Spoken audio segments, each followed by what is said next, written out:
মনে হয়েছে যে এটিকে দ্রুত সময়ের মধ্যে যদি আমরা অ্যাড্রেস করতে না পারি তাহলে আগামী দিনে একটি বড় ধরনের চ্যালেঞ্জের সম্মুখীন আমরা হতে যাচ্ছি।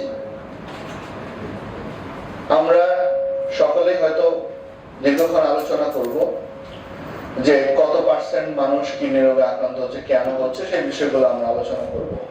কিন্তু যে বিষয়টি আমার কাছে বেশি নাড়া দিয়েছে সেটি হচ্ছে যে যখন একজন মানুষ কিডনি রোগে আক্রান্ত হচ্ছে, সে আরেকটা কিডনির জন্য সেই চাতক পাখির মতো চেয়ে থাকছে যে কে তাকে কিডনিটা দিবে। এখন আরেকজন মানুষ সে আসলে কিডনি দেওয়ার জন্য প্রিপেয়ার্ড কিনা, আমি তার যে সুস্থ জীবন থেকে কিডনিটা কেন নিব। আমি হয়তো আমার আর্থিক দুর্বলতার কারণে বা অনেকের আর্থিক দুর্বলতার কারণে সেটা দিচ্ছে, সেটা দিতে পারে, সেটা সায়েন্স যেভাবে বলবে, মেডিকেল যেভাবে বলবে সেটা করতে পারে। কিন্তু তার যে আকুতি একটা কিডনির জন্য, তার কিডনিটা নষ্ট হয়ে গিয়েছে, তার বাঁচার যে আকুতি, সে জানতেছে যে সে কিডনি, একটা কিডনি হলে সে বাঁচতে পারবে, সে বাঁচতে চায়।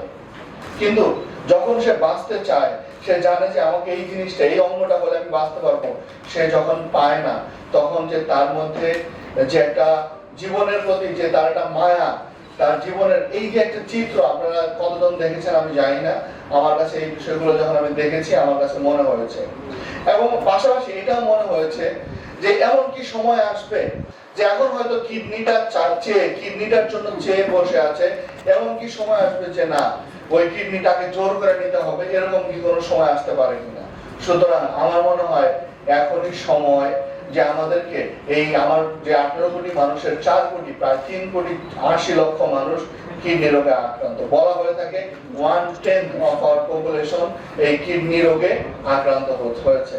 এখন আমরা এই 10 জনের একজন যদি কিডনি রোগে আক্রান্ত হয়, আমাদের যে সম্পদ, আমাদের মানুষ, জনগণ, আমরা আমাদের 1/10 এই পার্সেন্টেজের জনগণ কিডনি রোগে আক্রান্ত হলে আমরা আসলে আমাদের এই জনগণ দিয়ে আমরা আমাদের কাঙ্ক্ষিত লক্ষ্যে পৌঁছতে পারবো না। আমরা চাই যে ওই কিডনি রোগী যে কেন আক্রান্ত হচ্ছে এবং সেখান থেকে আসলে আমাদের বের হয়ে আসার পথ কি, আমাদের সহজ উপায় কি, আমরা সেটি আজকের দিকে জেলা প্রশাসনের পক্ষ থেকে আমরা সেই কার্যক্রম শুরু করতে চাই। আর এর পাশাপাশি আমাদের এই যে যারা কিডনি রোগে ইতিমধ্যে যারা আক্রান্ত হয়েছে, যারা আক্রান্ত হয়নি তাদেরকে কিভাবে যাতে আক্রান্ত না হয় সেটির কথা আমরা, সেটির জন্য আমরা কি কার্যক্রম নিতে পারি, এবং যারা আক্রান্ত হয়েছে তাদেরকে আমরা কিভাবে সাপোর্ট দিতে পারি। বিশেষ করে আমাদের এই কিডনি রোগে যারা আক্রান্ত হয়েছে তার মধ্যে আমি দেখেছি, আমাদের সেদিন আমাদের সম্মানিত ডিসি মহোদয় বলেছেন যে আমাদের এর মধ্যে কিন্তু অনেক, মানে আমি বলবো যে 90% তার মধ্যে আমাদের মা বোনরা আক্রান্ত হচ্ছেন।